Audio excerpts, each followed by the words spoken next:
I'd like to call this meeting to order. All rise for the pledge. I pledge allegiance to the flag of the United States of America and to the republic for which it stands, one nation under God, indivisible, with liberty and justice for all.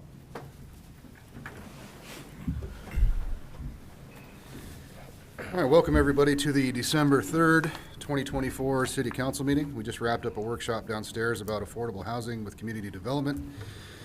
As you can see, the actual Ron Jacobson is not in town, so you get the short, portly, bearded Ron Jacobson tonight. I'm Council President Malloy filling in. Clerk will note that all councilors are present except for Councilor Westland, who's excused. And to kick us off, I'll welcome officially to Ryan Davis, recently appointed to seat number 6. Ryan comes to us with 10 plus years on the P&Z. Was it 14 years of the Boys and Girls Club? A longtime Post Falls resident. Welcome aboard. Glad to have you. Appreciate it. Thank you. Also, officially accept Councilor Walker's resignation and declare the vacancy of his seat. Applications for that seat have closed as of last week. I think we got 22-ish applications that the mayor will be reviewing, and we will be interviewing those candidates on the December 17th meeting, correct? Correct. And then once the appointment is made, that person will be sworn in on the first meeting in January. So that's the rough schedule on that. Anything else I should add? Do we need a motion on that one? I think we should take a formal motion to accept the resignation and declare the vacancy. So moved. Second. Got a motion and a second. Clerk, please take the roll. Stigleader. Aye. Malloy. Aye. Ziegler. Aye. Davis. Aye. Motion passes. Do have one announcement. Don't miss Winterfest this Friday here at City Hall Plaza. The campus will be alive with holiday festivities for all ages, starting with the Plaza Market at 4 p.m. featuring local artisans, seasonal treats, and unique gifts. The evening will include the lighting of the community Christmas tree, performances by the Post Falls Elementary School choirs, crafts, treats from Mrs. Claus's kitchen, and a visit with Santa in his workshop. Bring your family and friends to celebrate the season. Do we have any amendments to the agenda tonight? We have none tonight, sir. Do we have any declarations of conflict, ex parte contacts, or site visits? None. Seeing none, please proceed with the consent calendar.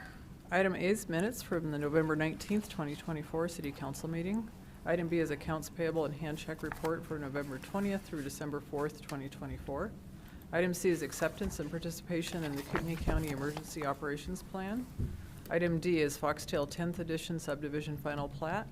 Item E is 16th Avenue Edition Minor Subdivision Final Plat.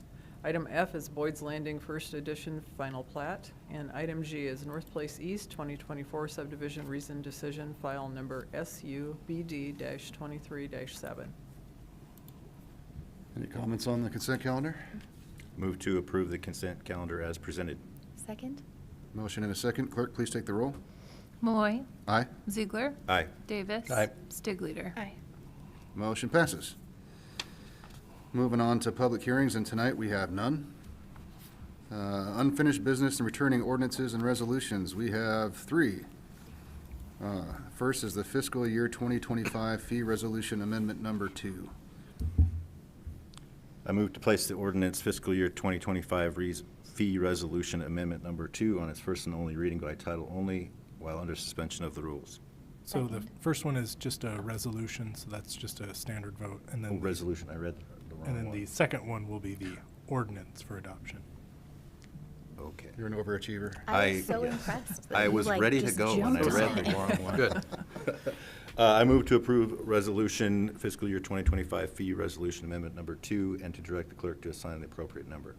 Second. Motion and a second. Clerk, please take the roll. Is there any discussion on that? No. No. All right. Clerk, please take the roll. Ziegler. Aye. Davis. Aye. Stigleader. Aye. Malloy. Aye. Moving on to fiscal year 2025 budget ordinance. Ordinance. Amendment Now, number 1. I move to place the ordinance fiscal year 2025 budget ordinance amendment number 1 on its first and only reading by title only while under suspension of the rules. Second. Clerk, please take the roll. Davis. Aye. Stigleader. Aye. Malloy. Aye. Ziegler. Aye. An ordinance of the City of Post Falls, Idaho, amending the annual appropriation ordinance 1516 for the fiscal year beginning October 1, 2024, to reflect the receipt of unscheduled revenues and authorize expenditure of previously unbudgeted fund balance, increasing and establishing the appropriations for expenditures in various departments and funds, providing that the tax levy upon taxable property within the city is not affected hereby, providing that all ordinances in conflict herewith are superseded by this ordinance to the extent of such conflict, and providing that the ordinance shall be effective upon its publication date.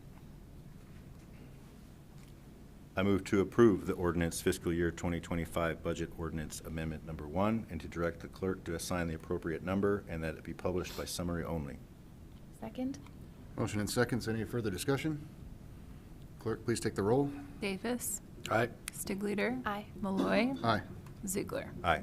Motion passes. Next up, we got a presentation, I believe, for the solids hopper and biofilter improvements construction contingency.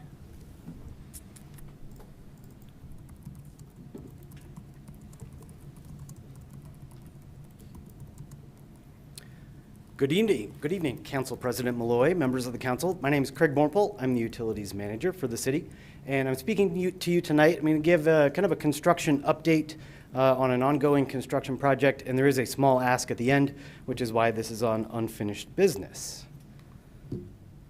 So the project that's going on is our biofilter odor control project and our hopper, solids hopper modifications. So this is an overview of the water reclamation facility. Our biofilter odor control is on the north side, kind of paralleling Celtice there for a little bit. And closer to the middle is our hopper, solids hopper. So both those areas are covered under this construction project.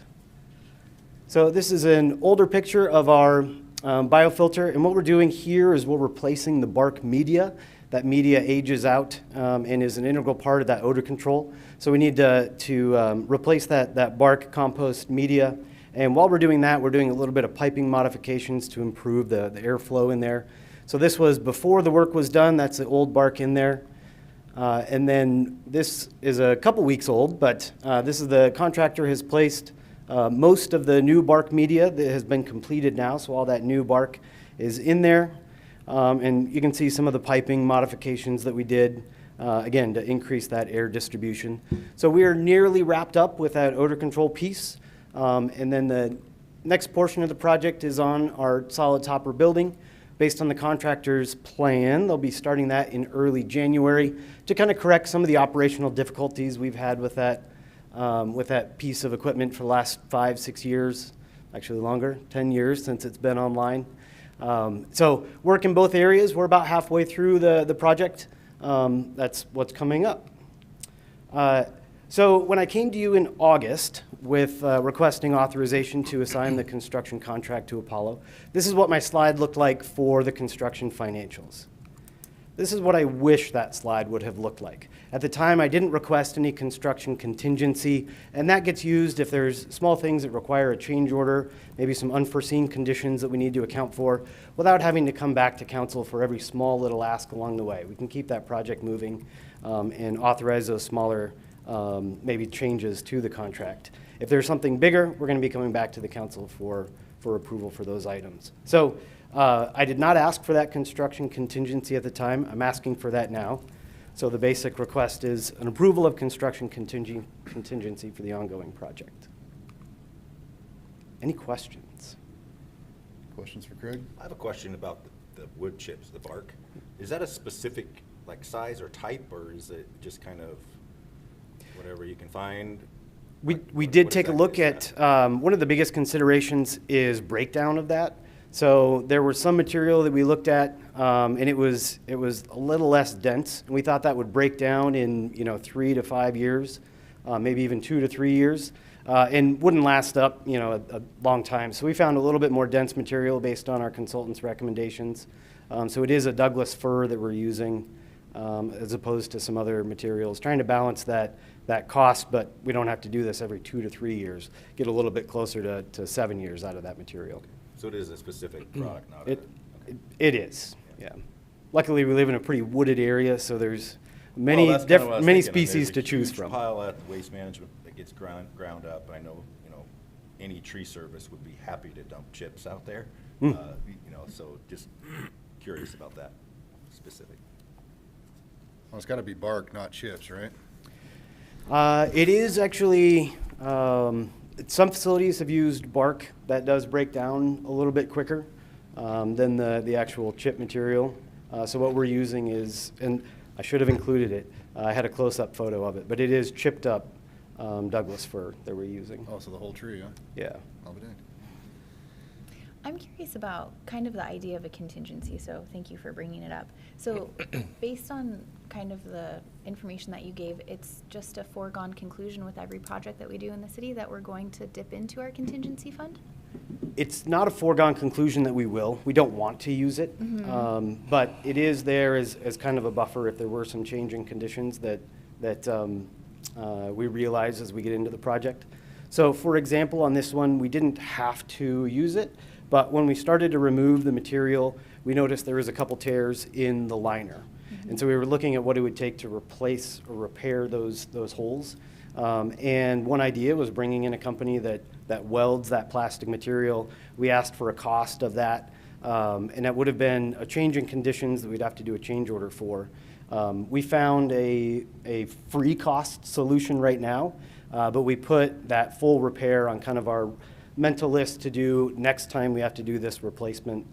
So we found a solution, didn't require any money this time, but it very well could have, and not having the contingency would have meant stopping that project, coming before you to get that authorization, make that change order, and then authorizing the contractor to do it. Having that contingency just allows us to keep that moving.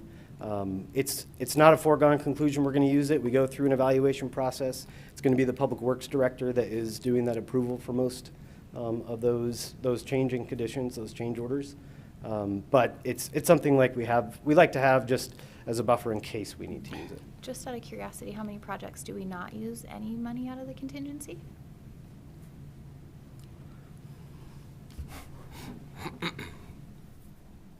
It's probably directed at me, John Beecham, Public Sorry. Works Director. We haven't had any projects without a change order since I've been here in 10 years. Okay. We have had projects finish under budget, so the change orders aren't always positive. They don't always cost more, but every project has had a change, and probably a good opportunity to say this. We don't want to pay for perfect plans. That would require the engineer to look at it 10, 15 times, get contractors to look at it.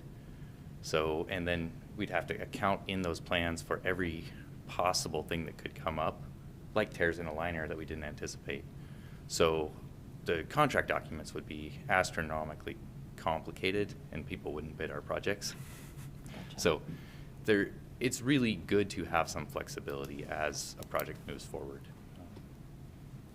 Okay. Does that answer your question? Kind Sorry. of. I mean, yeah. So specifically, contingency plans are more based on things that come up that are outside of the original scope. Is that safe to say?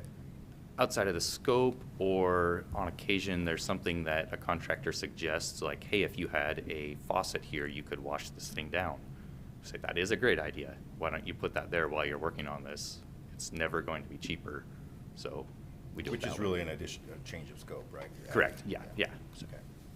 It's very common with construction to see 10 to 12% contingencies in everything because, I mean, whether it's coming out of COVID and it's a raw material issue and suddenly you have PVC pipe going up or tears or whatever the case might be, but 10 to 12% is very, very normal. And we can only approve the bid number, right? Is that accurate? Like, as a city, we can only agree to pay what their bid is? So we go out to bid and Yeah. we can only take the lowest bidder. Right. That makes sense. Yeah, no, I get that. I'm talking about like the difference between a contingency and a budget. So that's sort of what I Right. mean. Like this. You're right. We accept the lowest bid and then add the contingency As a separate. saying that's our actual budget for Yeah. it. We just call it a contingency. Yeah. Okay, cool. It's the thanks. allocation Yeah. thing. That's one of the unique things about, well, it's common in every project base too, but in cities, we have to take the lowest budget, so if we have to take the lowest bid, so anybody who's bidding this is bidding any project, and correct me if I'm wrong, is going to essentially bid it assuming everything goes right, and there's no unforeseen problems, because if they try to account for unforeseen problems, somebody else is not going to. then that somebody else is gonna get the award by law, and then they're gonna have cost overruns. It's just sometimes this format makes it look like, as a city, we're already agreeing to pay more money, that's just sitting there kind of as a slush fund, when I think really what you're saying is like, we're actually setting the budget at a certain line. But because we can't do it, like, if I want to redo my basement or something, I might say my budget is $20,000. So if, not that this is recent experience, there's water under the floor, I might not get a new entertainment system or like whatever, because now I need to pay more for the flooring or have it repaired. We just aren't able to increase that budget more than what the original bid was, so we use a contingency to be prepared for that. Is that accurate? Yes, that's accurate. Okay, cool. Thank you.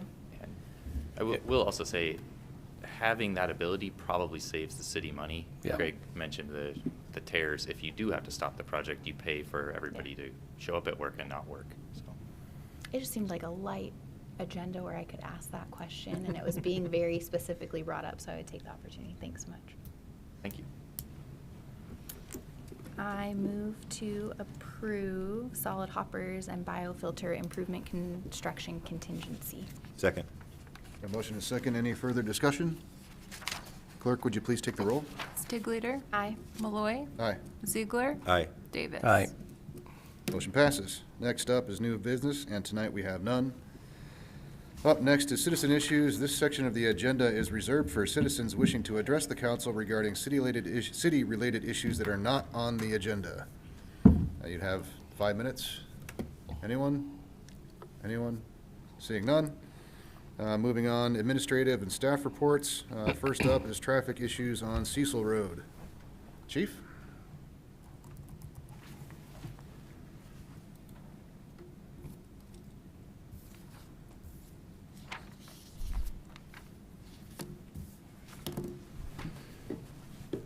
Thank you, Council President, council members. I don't know whether to call you Council President or substitute mayor.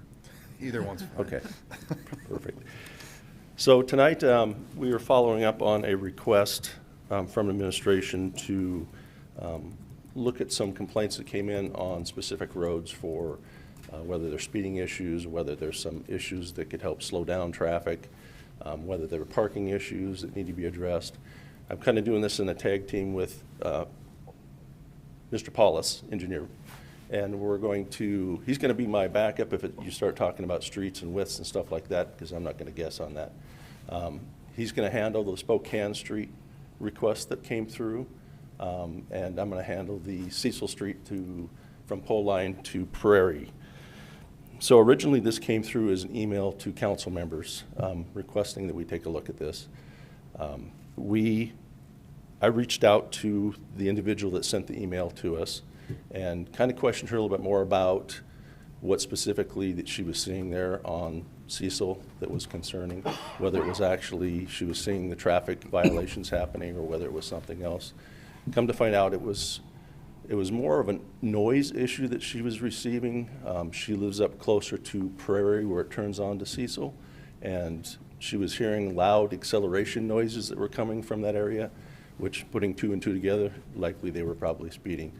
So what I did is I requested, shortly after that email came out, I requested that we have a traffic study done up on that area. So there's a few areas that we're going to cover. Obviously, the traffic complaint, which I just did. We did a speed study,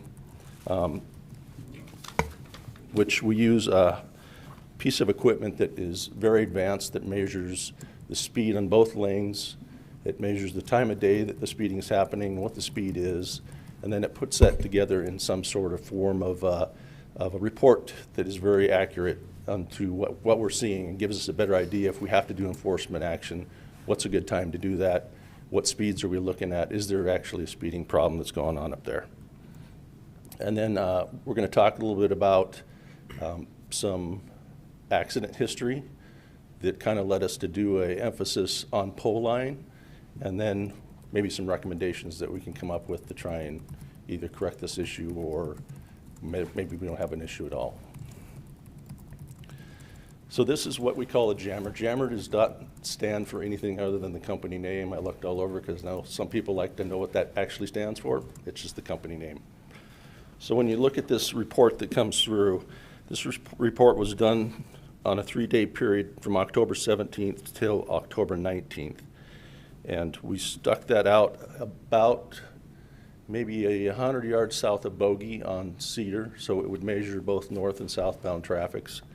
And what we found is that on lane 1, which would be northbound traffic, we were at about a 28% enforcement rating. What that does, it gives certain ratings where, yes, you have a problem, or no, you don't have a problem. So this gave us a medium rating. So we were actually seeing about 28% above the 30-mile-an-hour speed limit that is on Cecil in that area right there. Southbound traffic was a little bit more. That gave it a high rating, which is at 55.5% of over the speed limit. So that gave us an idea that, yeah, we have a little bit of a problem that's going on up there in speeding. Now, granted, this is a main arterial which could cover anywhere from 4,000 to 12,000 cars per day. We were getting an average, I think it was about 5,820 over the 3-day period. So not a huge amount of traffic that's going on up there, but we were getting speeds up to 61 miles an hour at one point. But the majority that we were seeing was falling below, 71% was falling below, at or below what the actual speed limit was. So we have some problem one way, not so much problem the other way. So Chief, sorry, the northbound lanes are the northbound lane is the one that you're seeing the speeding issue? Is that right? Yes. Okay. So you have from pole line all the way up through that point, all the way past Bogey and then further up. So you have quite a little length there that they can get going back and forth. We also wanted to take a look at whether or not the speed, since most main arterials are 35 miles an hour, this one's 30 miles an hour. It's a large road. Do we need to look at maybe increasing that speed limit to 35? Because people are taking that speed anyway, the majority of them are. So it would be able to accept a 35 mile an hour area, which Mr. Paulus might be able to talk a little bit further down the road here on it. We also want to look at collision history. So from 2019 to current, we only had really 5, I'm not sure what the other one is, but we have 5 accidents on Cecil in between Hope and Bogey. So not a lot of traffic collisions that are happening up in that area. What's the average collision on any road? Because that's once a year, right? The Is average that collision on the maximum? road? Huh. Well, yeah, we're saying there's not a lot, but that's one a year. But I don't know how often a road has an accident. I'll get a few more slides down. Okay. I'll show you some more. So we also wanted to take a look at pole line at the roundabout. So prior to the roundabout, we had 20 collisions on pole line in Cecil. So that averages out about 8.3 a year. Some of them had some major injuries. But then when we decided to put in the roundabout in 2022, our accident rates went down tremendously. We went down from the 8.3 per year to 1.3 per year. Unfortunately, one of those was an issue with a child trying to cross the roundabout, which led us to start to look at traffic enforcement on pole line. Are we seeing a large amount of traffic coming from Highway 41 using pole line now that they've opened back up? So we really wanted to take a look at that and do some enforcement up there and try and get some of these vehicles to slow down, mostly during the school time hours. So this was a status on Cecil Road. We gave out 11 warnings from September 3rd to November 14th. Most of them are excessive speed, and those are just from pole line to Prairie. So that's the area we were hitting it for, just the warnings were given at that particular time. We also, and I apologize for this because it's so small, I'll get mine so I can actually read it to you.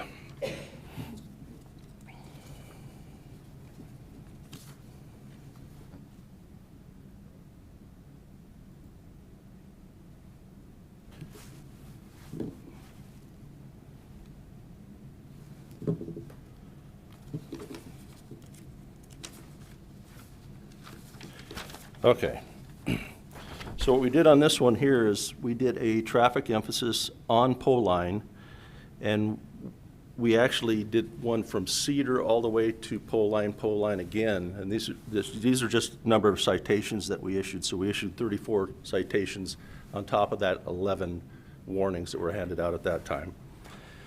Then we focus our emphasis on pole line from 41 all the way to Idaho Street, with our strict emphasis on the school zones. And we ended up, during the start of school, September 3rd till current, which was November 13th at this time, and we pulled these stats. Number of warnings we issued was 97. We actually issued 100 traffic violations, and then with obviously a whole total of 197, with 47% of those were actually for speeding in a school zone. So obviously we have an issue up there with school zone issues and speeding, so we're going to continue to monitor that up there and see if we can get that speed to come down some. So with that, if there's anything, Rob, that you want to add on this particular one?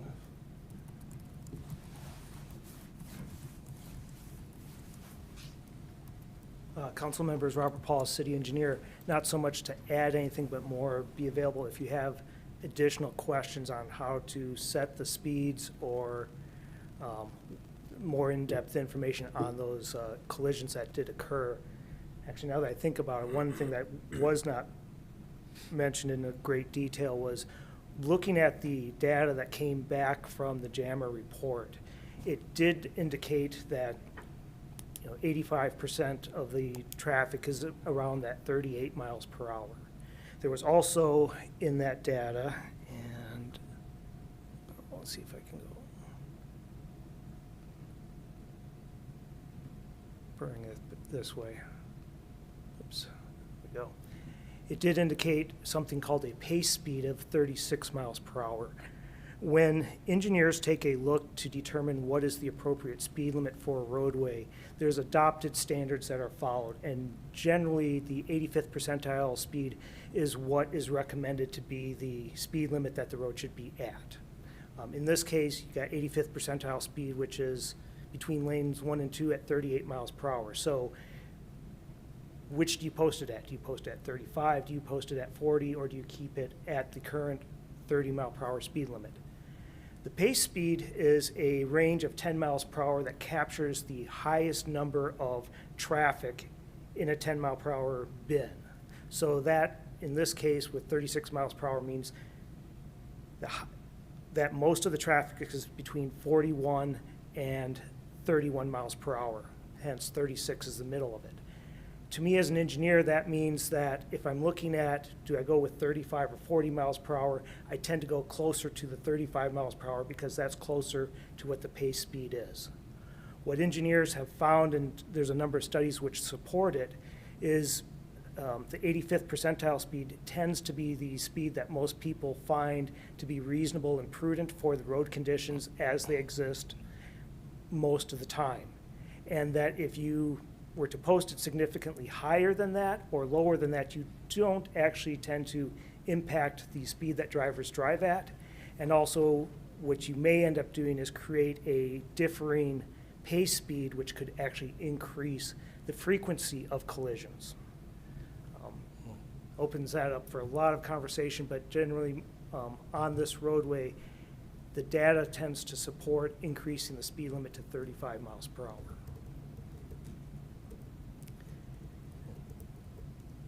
Getting back to Councilor Stigliter's question, what is a reasonable number of collisions on a road of that type that we should expect? 1 a year, 17 a day? So there's a couple of different ways to take a look at that. There is some software which the the Federal Highway Administration has put together. It's called US Limits 2, and it is an alternative way to take a look at establishing speed limits. It's a little bit of a longer explanation, but that software, if you utilize it, I've had some training on it. I actually applied it to this situation here. We haven't utilized it very much, so it's more of a comparison. How does it compare to the 85th percentile speed? And we want to see how it works before we really use that software. That software takes into account the number of collisions, the types of collisions, the number of driveway approaches on the roadway, whether or not there's parking, the land use adjacent to it, is it a residential area, is it a commercial area, et cetera. Putting the data that we had here into that US Limits 2 software came back with a recommended speed limit of 40 miles per hour. So they tended to lean a little bit higher. Being not as familiar with the full results, even though I trust the Federal Highway Administration to an extent with their larger database compared to the rest of the country, based upon the internal knowledge of our road system, I would tend, based upon this data and my experience, lean towards the 35 miles per hour still. When we look at the area, I can't give you a good number as to what do we typically see for the number of collisions on a section of 1 mile roadway that's at 30 or 35 miles per hour. I tend to look at the intersections themselves and the rules that we tend to follow as to when do you start looking at an issue that needs to be corrected by higher traffic control devices tends to be 5 or more correctable collisions in a year. And so here, over a 2-year period that we were looking at less than 6 collisions, and you had 3 intersections involved, that's a very low frequency of collisions. Traffic engineers on a larger standpoint is going to start taking that data and compress it down into how many collisions are you anticipating based upon 1 million vehicle trips going through that area. I haven't done that for this one yet to go into that depth. I didn't think it was needed at this point. But comparing to other intersections in the city and sections of roadway, my experience is it's a fairly low collision rate. Okay. Good. Yeah. Yeah. So did we address the residents' concern? Because what I hear, well, she sent an email saying that there's a lot of speeding and issues on this roadway. Right. We did a study which said, you're right, we're going to increase the speed limit. So I just want to make sure that in your dealings with her, she felt like her issues were addressed or she had closure in what she was saying, because just, yeah, I sort of wondered. I haven't had a chance to reach back out to her yet, but I Okay. will. I think a lot of her concern was more, like I said, the noise related to it. Okay. When you get someone that comes off of Prairie and they go southbound on Cedar and they end up deciding they want to, accelerate quickly. We've all heard some of the diesels that are out there. We've all heard some of the kids.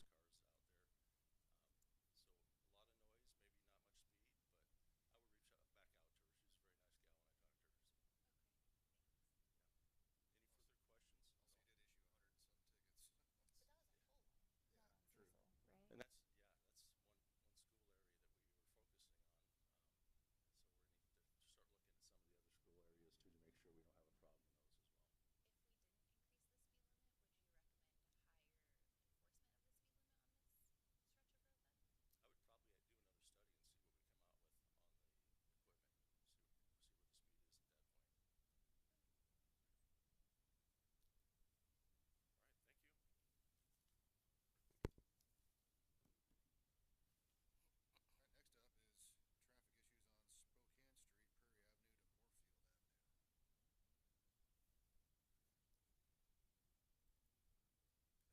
we don't have a problem in those as well.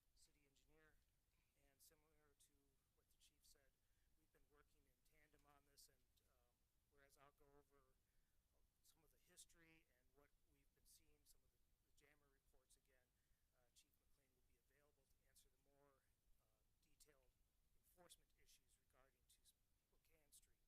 the speed limit, would you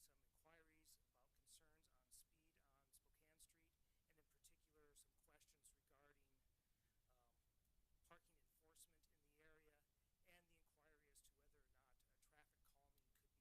equipment, see where the speed is at that point. Concern wasn't just with the current conditions, but also the consideration that there is a proposed subdivision to the north, which would continue Spokane Street through and eventually to Hayden Avenue. A couple of the areas, I will be covering the parking zone that's out there now. one of the things to reference is there are some line of sight and parking regulations within City Code, Chapter 10, Section 20, which requires that a vehicle has to be at least 15 feet away from a fire hydrant or 20 feet away from a crosswalk or intersection.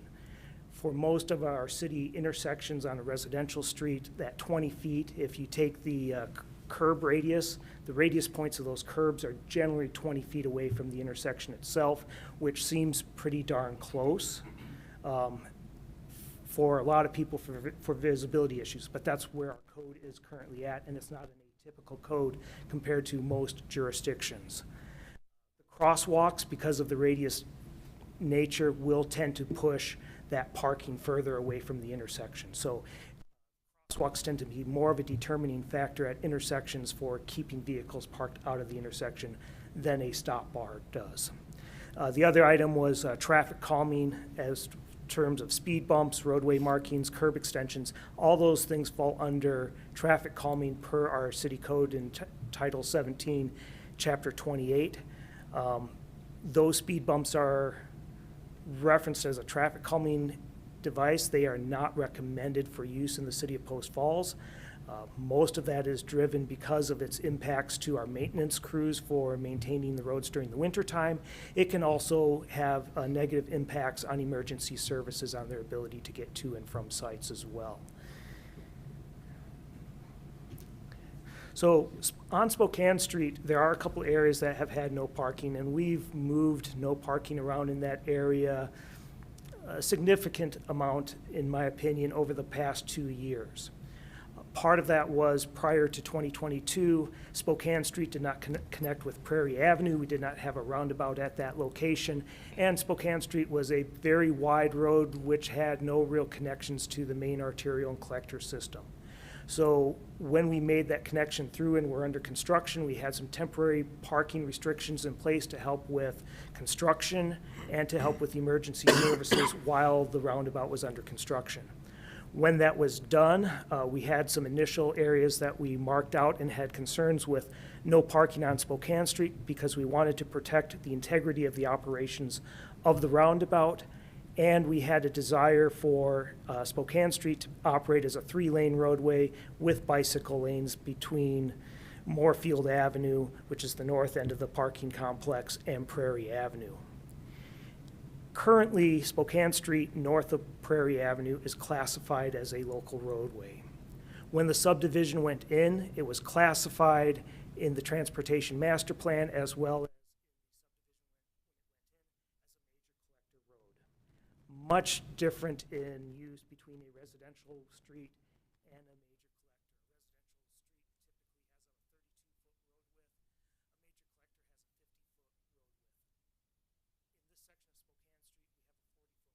32-foot road width. A major collector has a 50-foot road width. In this section of Spokane Street,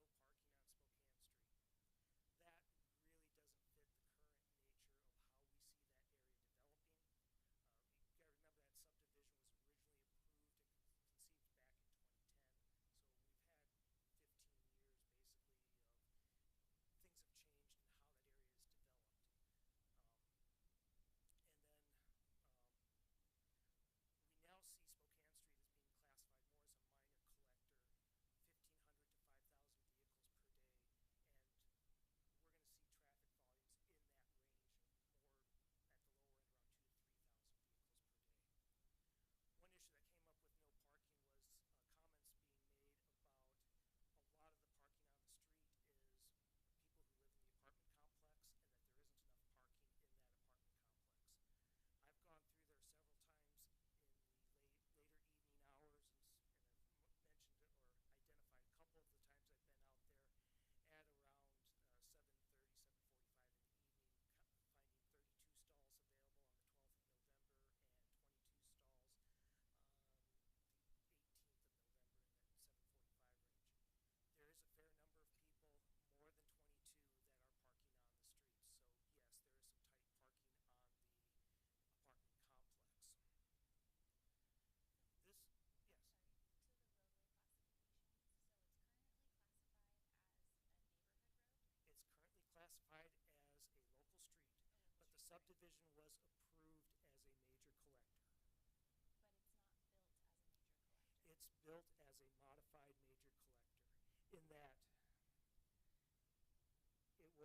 built with the intention of being a 3-lane roadway with bicycle lanes on it. And you can see that north of Moorfield. It's a super wide road to go 25, Right. But So where we're trying to go with the roadway itself, looking at long-term use in the area, major collector, I think, is overclassified for that roadway. We're not going to get up to that 12,000 vehicles per day. I think whereas 3,000 vehicles is pretty close to the 4,000, it's still within that range of a minor collector. And we'd like to keep it as a minor collector from the standpoint of trying to encourage vehicles to utilize a 25-mile-per-hour speed limit, encourage people to be parking on that roadway, and try to balance that neighboring use of, it's a residential neighborhood, let's have that 25-mile-per-hour speed limit, but let's be able to handle that higher traffic volume that's going to be going through there regardless of what we do. And in what way do we, without physically changing the structure of the road and allowing the parking to be there,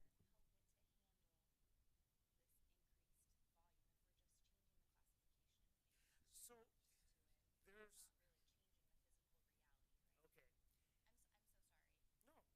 No, it's a good question, because there's an oddity in that for a residential road, you can typically handle about 900 vehicles per hour on that roadway. For a collector roadway, whether it's a major collector or minor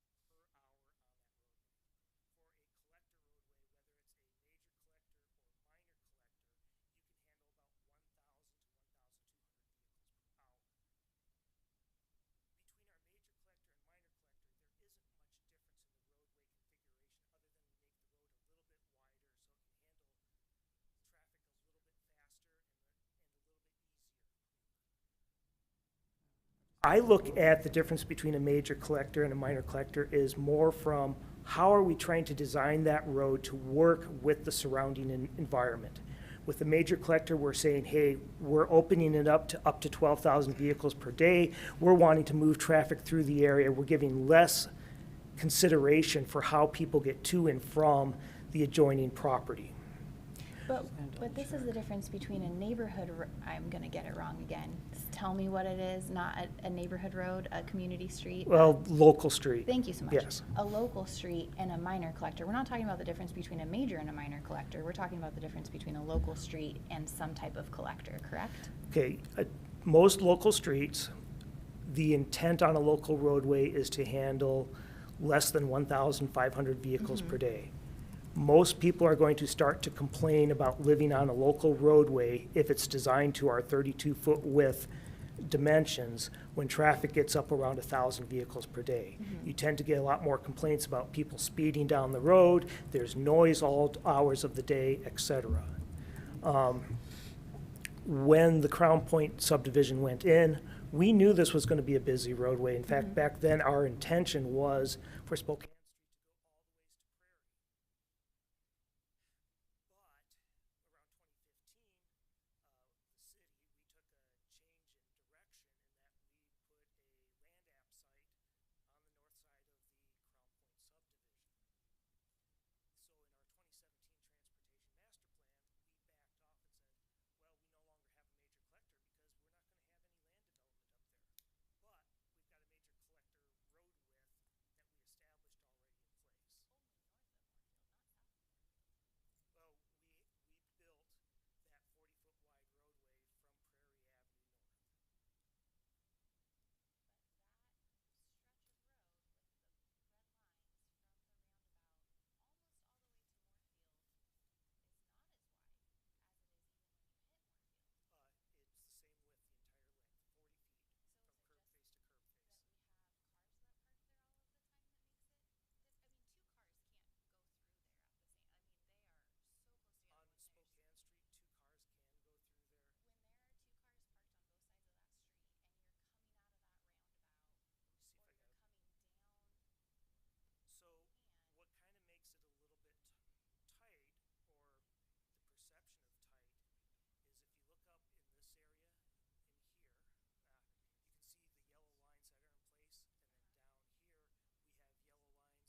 lane along Spokane Street in this area.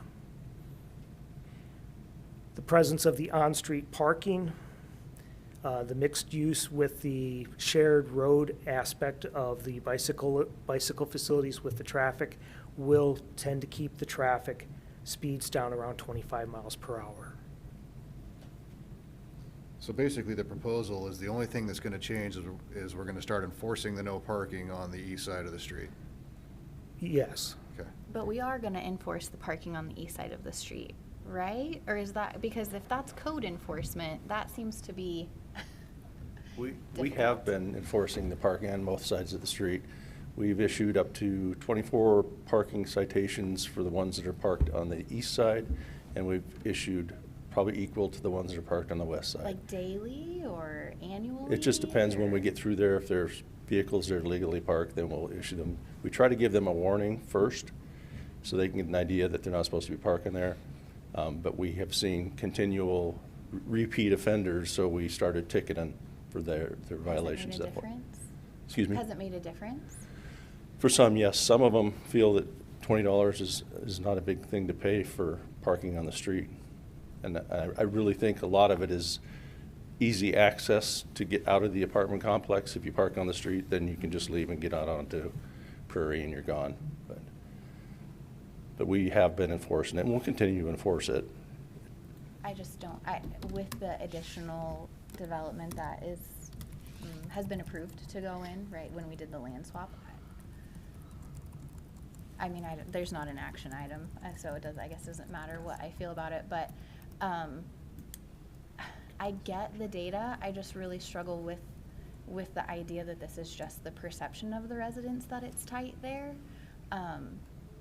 It really is a terrible little stretch of road to drive, especially when there's cars parked in that area. In a neighborhood that has a bunch of apartments right there, and there's connectability to parks on the other side. I feel there shouldn't be any parking right there, just like there's not on the curvy part of Spokane to the south. So, but I mean, I don't dictate roadways, so. I feel for the people that live in this area because this is a problem. Okay. So going with and building a little bit, we talked about parking, and parking ties in a little bit with what happens with speed and what happens with safety as well. When the jammer report came back, one thing I'd like to point out is that section of Spokane Street north of Prairie Avenue has no speed limit sign marked on it. So it's an unmarked roadway.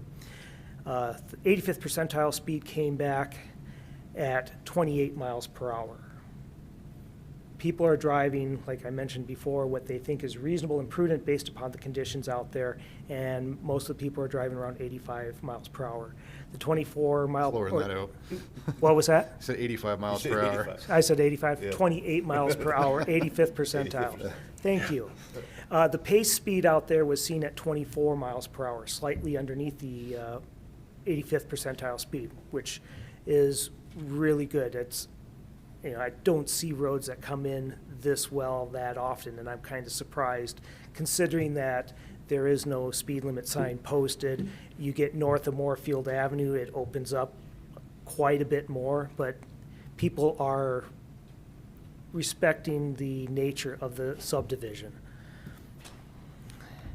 In terms of collisions that have been happening in that area, and this was looking at from December 2022, basically taking a look at what's occurred since the roundabout opened until November of this year. There have been 5 collisions in that section of roadway. We had one person in that section between Moorfield and Prairie Avenue that was driving too fast for conditions. The road was icy and they hit a parked car. We had an individual who failed to stop at a stop sign at the collision at the intersection of Moorfield and Spokane Street, and they hit another car while making a turn. Otherwise, we have had 2 failures to maintain a lane, and I couldn't find more details on it in the time frame I had, and those were on the far north end by the park where people hit parked cars. I don't know how to explain those. You know, you've got an even wider roadway. Yeah. And still, people were hitting cars, whether they were texting, otherwise preoccupied, but those did not involve anything dealing with ice or other things that may make someone drive too fast for conditions. The one that was too fast for conditions, there's a number of, you know, part of that could have been, as you look at it, is it too tight for cars to go through?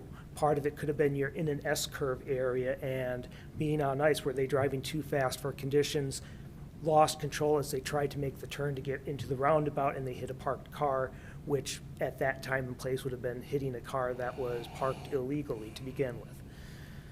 So, Are there other roundabouts in Post Falls? The speed limit on Prairie right there is what, 40? yes, And then the speed limit on Spokane right there is 35? 35 south of the roundabout. And then you go into a 25? You go through that roundabout, which is a 2-lane roundabout, and then, This is just a. so are there any other roundabouts that have that kind of We have a second high, medium, high, low exit? We do have some roundabouts that have a 35 mile per hour through speed in one direction and a 25 mile per hour speed in the side roads. Roads that have a 40 mile per hour speed limit. In the area, we only have this roundabout that has a 40 mile per hour speed limit. Our other multi-lane roundabouts, Fennekiss and Zoros, which are east of Highway 41, both of those are in a 35 mile per hour speed limit, and they discharge onto either 25 or, can't remember Fennekiss. I think Fennekiss is also 25. I think they're 35 mile per hour roadways where the side roads are 25. Okay, thank you. Yep.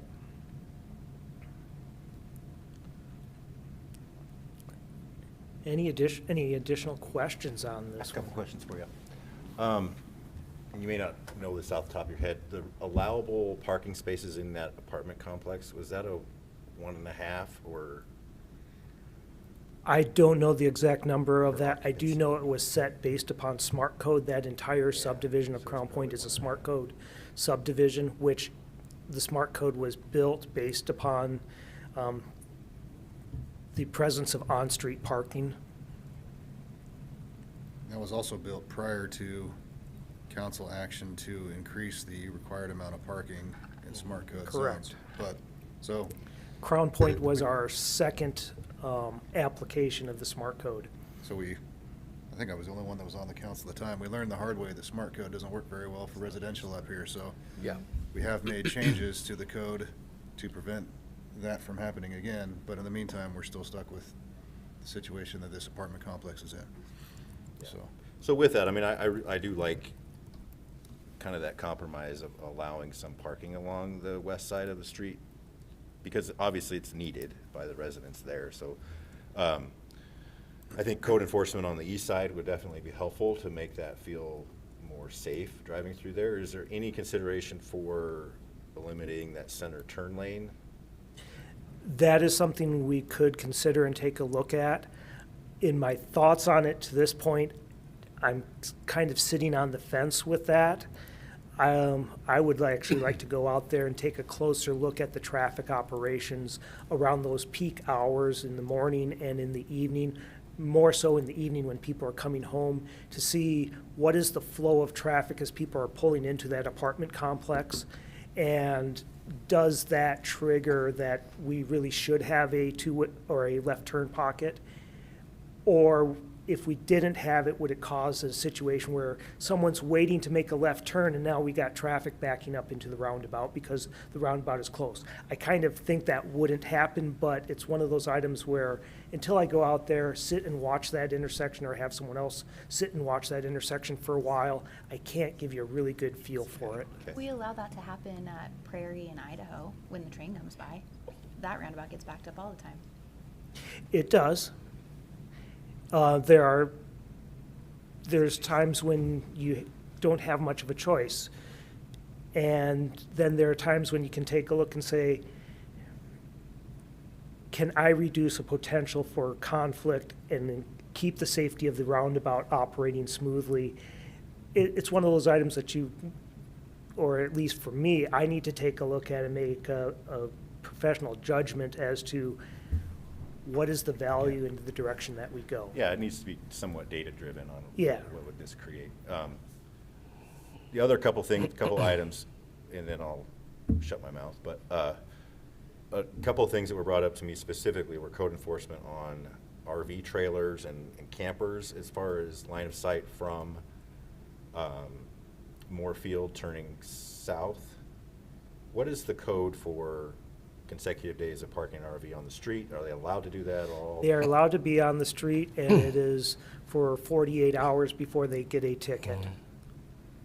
Okay, I would like to see, I mean, now that we're in the winter months, it probably won't be an issue much, but that was something specific that was brought up.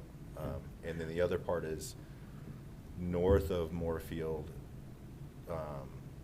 which would kind of explain probably failure to maintain lane striping. Do we have a timeline on that? So this last fall, as of today, the only section of Spokane Street north of Prairie Avenue that has been striped is between Moorfield and Prairie Avenue. When the road was built over 5 years ago, we did not stripe that northern piece because there wasn't enough traffic on it. Now that we have opened up Prairie and Spokane Street and traffic is going to be going back and forth, plus if a subdivision is approved north of here, Spokane Street will continue to head north. It is now to the point where it is worthwhile for us to stripe Spokane Street to its northern limits. One of the things we've been trying to balance is on the collector and arterial roadways, if we don't foresee the need of the striping at the initial construction, and it might be 5 to 10 years before you need it, there's a significant cost savings. If we take the value of the paint that you'd be putting down on Spokane Street, it's about $7,000 per year to stripe that section of Spokane Street. So by not striping it for 5 years, we saved the city a little bit of money, saved the maintenance crews a little bit of time, and now that we're going to start seeing traffic volumes build up and get to the point where it's needed, now is the time to start striping it and getting people used to that location. And by having that stripe in there, you will end up making the road safer because I don't know if you've noticed or experienced this, but if you're on a residential street, there's no centerline stripe. Where do people tend to drive? In the middle of the roadway to maximize their distance away from cars parked on either side. But when you put a stripe in there, now you're putting people where you want them to be. They might be a little bit closer to that vehicle that's parked on the right, but they tend to slow down a little bit at the same time. And then are we going to post the speed limit off of Prairie? I think it's worth doing now, yes. Okay, great, thank you. Would it be safe to say if you were to remove all of the parking and enforce it to every end so that there was no vehicles there whatsoever, and you put that jammer out there, you'd see a 10 to 12 mile an hour increase in speed? That I'm not positive on. It's difficult because there's some conflicting studies that have been done on that. The study I'm most familiar with basically says that if you post a speed limit that is significantly higher or significantly lower than the 85th percentile speed, that you tend to only affect the 85th percentile speed about 2 miles per hour. So, utilizing that as a background, and that was based upon 100 different study sites across the country and was done by the Federal Highway Administration. That tends for me to support that the 85th percentile speed in this case, I would anticipate maybe we jump up to maybe around 30 miles per hour, but that's more from other places I've seen where we've adjusted the speed limit and then gone back and said, well, if we've adjusted the speed limit or we've done this, what does it do to the 85th percentile speed? A lot of people don't really pay attention to the speed limit signs too much. They drive more based upon what's going on in the area around them. And unfortunately, there's a lot of truth to that. Thanks. Is it the position of your office at this point that this stretch of roadway, even with the allowed parking on the west side, is able to handle the amount of density that has the R1 density that's been approved to the property to the north, or will changes need to be made to this? Quick sidebar. Mr. Harrington, if I discuss a little bit of the information from a traffic, an abbreviated traffic study and information that I received regarding the proposed subdivision to the north, would that be inappropriate for me to talk about? Because that's a future count, or, I don't I mean don't to, know if the, I don't know where the subdivision is in the process. I don't mean to ask about it it is as a, scheduled for P and Z consideration next week. I don't mean to ask about it as a specific subdivision. I mean to ask about it as the amount of land that was approved at the zone type, right? Okay. That's what I mean to Okay, ask. okay. So based upon how it was originally designed, that roadway should be able to handle up to 12,000 vehicles per day. And the however many acres of R1. Based upon the current information that I have as far as what we're anticipating for growth and road development in the area, I do not anticipate that this road is going to see more than 5,000 vehicles per day. Okay. Right now, my best information tends to lead towards around that 3,000 vehicle per day, maybe 4,000 vehicle per day. But I think that's well within the area of what a minor collector would be classified as. And I also think that operates a heck of a lot better towards the adjoining property uses to have a minor collector and a lower volume than to have a wide open and 12,000 vehicles per day. Gotcha, because Bogey, there will be additional. Bodine east and will west be on the roadways. north Not- end is of it Crown, Bodine, yeah, it will be on the Bodine, north thank end of Crown Point and will Okay. eventually punch through to the east and west. It's identified as a minor collector in our inventory. Okay. We're anticipating with our transportation master plan update that Spokane Street will eventually punch through to Hayden Avenue. That's based upon the zone changes and land use changes that have gone on in the area. That has nothing to do with any proposed Great. subdivisions. Thank you. I didn't mean to get you in trouble. No. I was not No, specifically trying to ask. it wasn't that. It was anything. more, I just didn't want to get the council in a position where we have a conflict, so Sounds good. I Thank wanted to you. double check. Rob, thank you. Always Yeah. Yep, thank you fantastic very much. information. Council President Malloy, legal has been evaluating over here the fees. We will also evaluate the fees under the police department for vehicle storage and vehicle parking fines, and ensure that we are in legal compliance at the state level also, but it is pretty clear that they could be increased from where they're at. That sounds like $20 isn't terribly motivating, so. It apparently is not, and so we will evaluate that, and that'll come back. I appreciate that, thank you. All right, now we've got Sixth Avenue Stormwater Project update. Craig's back.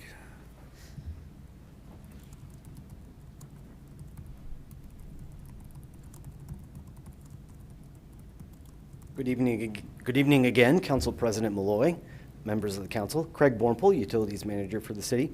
And my staff update tonight on the proposed Sixth Avenue Stormwater Project kind of runs through the history and takes us to our plan for this proposed project. A bit of project history. So the city's Water Reclamation Division manages our stormwater program, including an MS4 permit. This covers areas kind of in the central city which discharge stormwater directly to the Spokane River, essentially without treatment. Our existing permit requires us to complete a pollutant reduction activity by April of next year. And in July of this year, we had council approve a contract with an engineering consultant to design some work along 6th Avenue, where we would convert some catch basins from discharging into our MS4 into the swales, which is typical for a lot of the new development for managing stormwater flows. So converting it so it's no longer flowing directly into the Spokane River. So kind of some basics of the proposed project. This graphic, the area in green is within our MS4 area, our permitted area. And these areas, when snow melt or rainwater falls, like I said, they're discharging directly into the Spokane River. So taking some of that edge area, and rather than having it go into the piping, routing that stormwater into swales that we would construct within the city's existing right-of-way. So working with our consultant, utilities division, and the parks group, we worked to lay out those swale areas to be able to handle the design storm, taking advantage of some of the right-of-way within the Arboretum area, and also on the north side of 6th Avenue. We saw this as kind of a low-hanging fruit project to meet that permit compliance that would be able to reduce that area at what we were hoping was kind of a nominal or minimal cost to complete that work. Throughout this design, our engineering consultant also provided an opinion of probable cost, and that opinion was much higher than what we had anticipated. There was also some other development projects in the area, right on the peripheral of the MS4 area, along 4th Avenue. And that development work converted some of those catch basins as part of the development or the frontage improvements into swale areas. Kind of a graphic to show a little bit different area in the city, but along 4th Avenue, area that had been in that green MS4 area with the conversion, now is going into swale, fundamentally accomplishing the goal that we had for our project that we were looking at.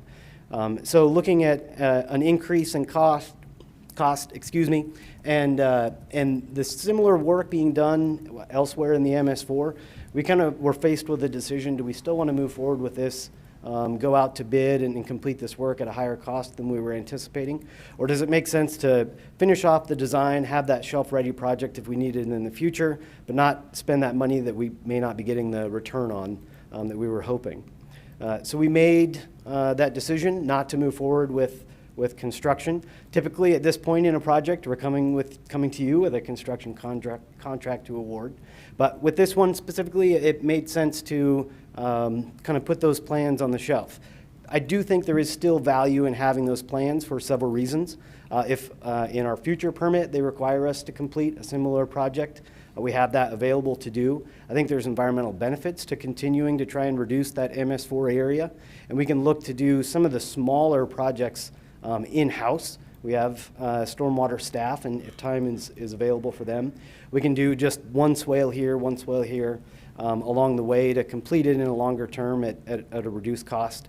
And also, Idaho Transportation Department is evaluating the I-90 widening through this area. And so as those plans and different alternatives get further refined, we have an idea of what stormwater management would look like in that area. So those plans might be helpful as they move forward with that. So kind of a quick update of what we thought would be a proposed project, but through going through some of the design, came to realize that it was no longer that low-hanging fruit project that we wanted, but still some value in going through the exercise, we thought. Wanted to bring you an update just so that if you weren't thinking back to, weren't we going to do something along there, why we haven't talked about it in a while. So that was the goal of this update. So it probably goes without saying that the addition of swale would then make us compliant with the next permit for the MS4.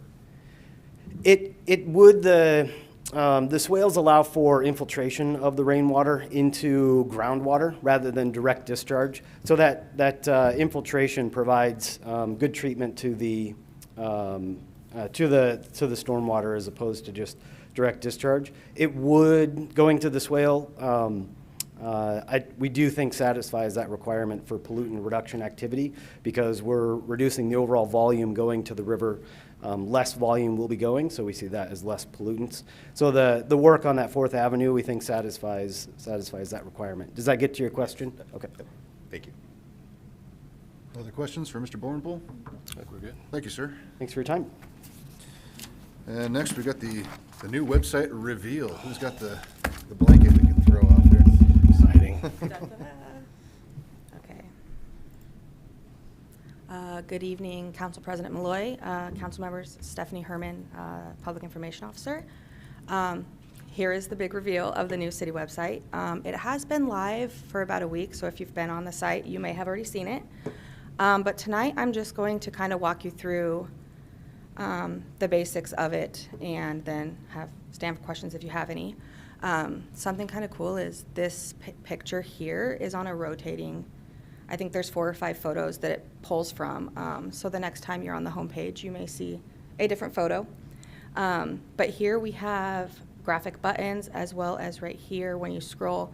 These are our most frequently visited pages, so we have them permanently just, these ones here, when you scroll, they scroll with you.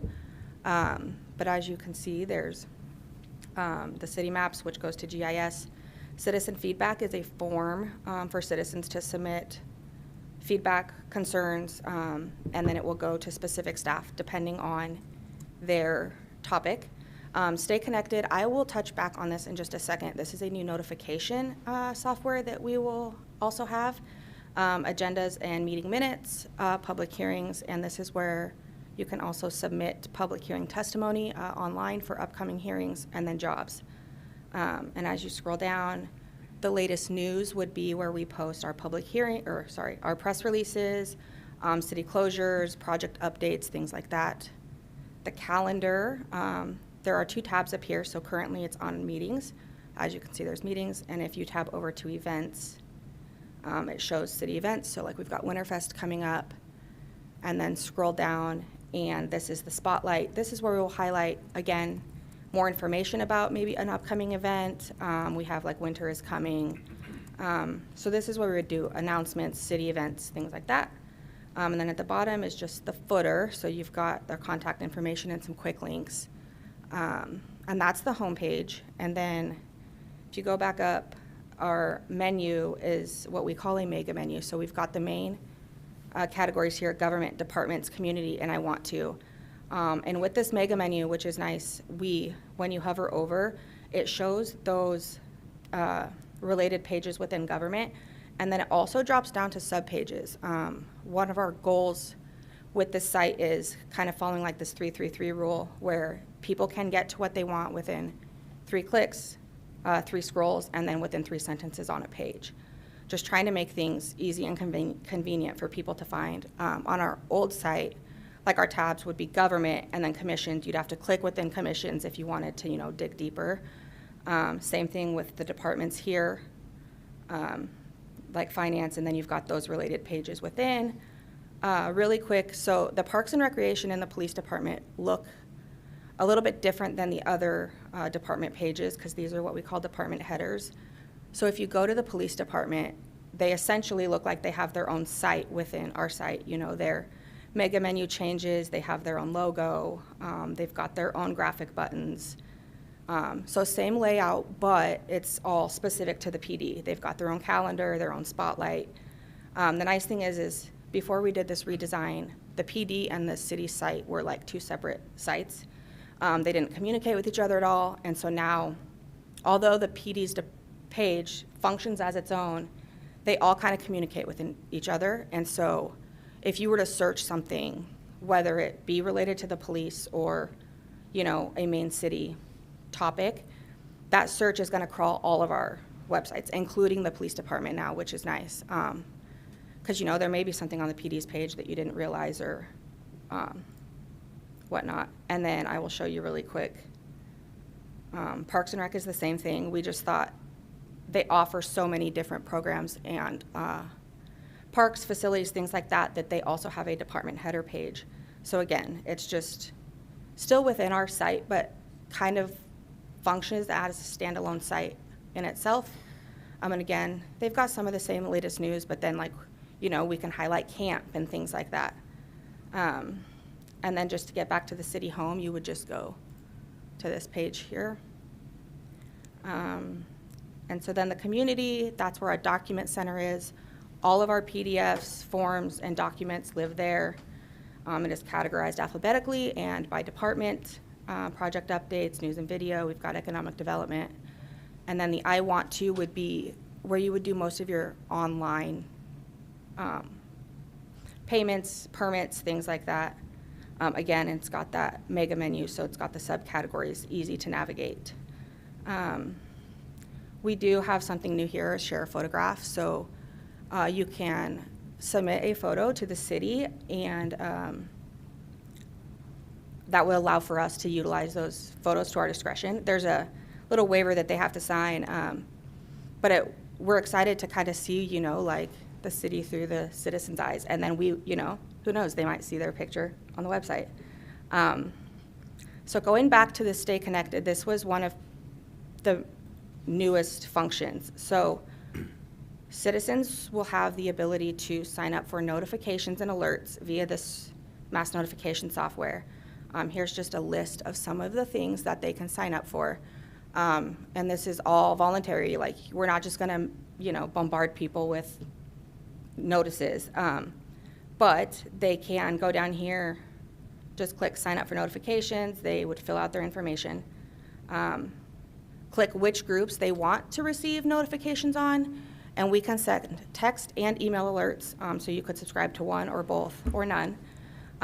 So, like maybe somebody wants to know every time we post about a public hearing, but they don't really care about jobs. They can specify which ones they want. You can always unsubscribe or, modify and manage your categories, so that's very simple and easy. We are allowing people to sign up now. This is all live and active. We plan to start utilizing the notification system, though, probably come January, just to kind of give people some time to kind of sign up and see, what people are signing up for and whatnot. And then just really quick, I'll just click on one of the internal pages. So this is like the finance page. Most of the pages will look very similar to this. So you've got your main content here, and then over to the left is related pages to finance. And then over to the right, you have a contact us. So like here we have Jason and then the utility billing supervisor. So obviously, depending on the department, this contact info would change. And then there's also a full staff directory. So if you click on that, this shows just the finance. But if you just go to return to staff directory, we have a full directory of staff that is specified by department and divisions. One other thing I just wanted to note really quick is you can see these buttons down here. These were the same buttons that were on the homepage. So when you are not on the homepage, they just automatically will set to the bottom of every page. So again, these are our most frequently used pages. And so no matter what page of the website you are on, you will have easy access to any of these links. So that is basically a quick rundown. I would stand for any questions. Questions? I love the calendar. I feel like that was always the hardest thing to find on the city website. Yes. Was the calendar. Yeah, So there's that's great. definitely a few functionality points that I was like, okay, this is way easier as a user. So Yeah, I spent about a half hour yesterday just kind of navigating. It's Yeah. so much nicer Yes. than the old page, so. And one of the big things that I really liked is the search bar. Our old site, the search bar, it was very, very limited. This search bar will literally, you can type in whatever you're looking for, and it will search our agendas, our city codes, Oh, wow. everything. So just be prepared if you do use the search bar. It'll probably be a little overwhelming, but you'll probably find what you're looking for. That's good. But yeah, that's it. Thank you so much, Yeah. appreciate it. Good job. Thank That you. was a lot of work, so. Thanks. Something that came to mind doesn't have to be part of this meeting, but seeing the picture of the tower. So a while ago, we had some citizens wondering about, they could volunteer their time and talents to paint the tower, but we had to have an engineering study done. I don't know if we could just get an email. It's still in progress. We have some results back, and I know we had a meeting, John and Warren and I met last week to talk about the results, and so we'll be back to you guys with some information soon. Thanks, that just kind of jogged my memory on that, Yeah. so, thank you. Mayor and council comments. I don't really have anything to say. Ron, hope you're having a good trip. We made it through another one. Anyone else? No, I don't think so. No council comments? We do not need an executive session tonight, correct? We do not. And I guess with that, I'd take a motion to adjourn. Move to adjourn. All those in favor? Aye. Meeting adjourned. Thank you, everybody.